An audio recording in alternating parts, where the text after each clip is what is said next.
Tēnā koutou e te iwi kua tau te puehu ki konei ki Waitangi, he wei e rongohia tonuti ana te ihirangaranga i tēnei wā, me te aha mehe mea kaore koe i tae mai ki Waitangi i tēnei wiki, e haere ake nei ko ngā kurahuna e rima i hirahira ai tēnei wiki ki au.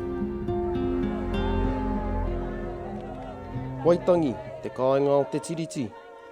He kaupapa kua ko tahi rauwaru te kau mā whātau e whakanui ana he te iwi ki konei ki te tīmarae. I ōna wā ipupū te riri i rere hoki te urerapa.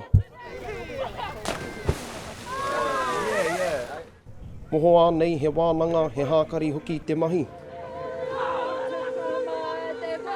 Hei hoa haere ko te ihi te wehi te wana o te hikoi, atu i te rerenga wairua ki Ruarangi. Tai kau atu ki te aroaro o te whare runanga. Ka pōhiritia ngā ariki, ngā primia me ngā mana o te motu, ka noho tahi ngā hoa tiriti, rai ki te rai, upoko kōhua ki te upoko kōhua. You and your shitty ass bill are going down the toilet.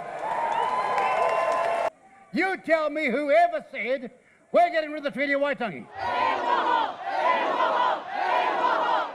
And you suggest that you're not rewriting or doing away with the treaty? Lies. Lies.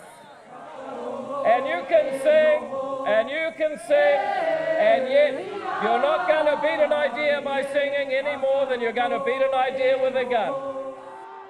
Ahakoa ngā whakawhiu a te iwi, titikaha ana te aroha ki te kaupapa. Hei whakaranga i ake i te kaupapa, ko ngā waka kua aua atu i te toru te kautau, e whakatinana ana i te kotahitanga. Kātahi te wiki whakahirahira wātu ko tēnei te wiki o Waitangi, me te aha ko tētahi o ngā tino kurahuna i titia ki te ngākau, ko te whakakotahitanga mai o ngā iwi, ka tīkina ke ngā kupu a matua Shane Jones, e te iwi haere mai ki Waitangi.